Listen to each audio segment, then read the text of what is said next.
السلام علیکم ورحمۃ اللہ وبرکاتہ۔ یوسف رضا گیلانی کا عمران خان کو کھلا خط۔ معزز رکن قومی اسمبلی عمران خان، میں امید کرتا ہوں کہ آپ خیریت سے ہیں۔ آج ہم تاریخ کے ایک اہم مرحلے پر کھڑے ہیں اور آج جو فیصلے ہم کریں گے وہ ہمارے مستقبل کی سمت طے کریں گی۔ میں نے اس سینٹ انتخابات میں حصہ لینے کا فیصلہ بہت سوچ سمجھ کر کیا ہے۔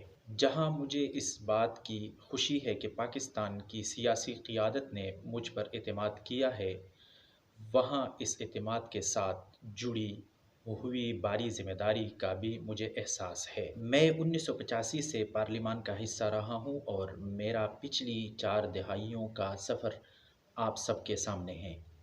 میں 1993 میں قومی اسمبلی کا اسپیکر بنا تو میں نے حکومتی اور اپوزیشن ممبران میں کوئی تفریق نہیں کی، اور مجھے فخر ہے کہ ہمارے سیاسی مخالف بھی اس بات کا اعتراف کرتے ہیں۔ 2008 میں جب مجھے وزیر اعظم منتخب ہونے کا اعزاز حاصل ہوا تو تب میں کسی جماعت کا نہیں بلکہ تمام ممبران کا وزیر اعظم رہا، اور حزب اختلاف کے ممبران کے لیے وزیر اعظم ہاؤس اور دفتر کے دروازے ہر وقت کھلے رہیں۔ آج بھی ہمیں اس یکجہتی کی ضرورت ہے۔ سیاسی اور نظریاتی اختلافات جمہوریت کا حسن ہے۔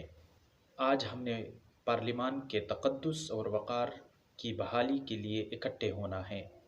میں یہ الیکشن اپنی انا کی تسکین یا کسی حکومت کے خلاف نہیں لڑ رہا، بلکہ اس پارلیمنٹ کی ناموس کے لیے لڑ رہا ہوں جس نے مجھے اور آپ کو عزت بخشی ہے۔ میرے پاس پارلیمان کا فرض ہے، احسان ہے۔ یہ پارلیمان میرا گھر ہے اور آپ سب میرا خاندان ہے۔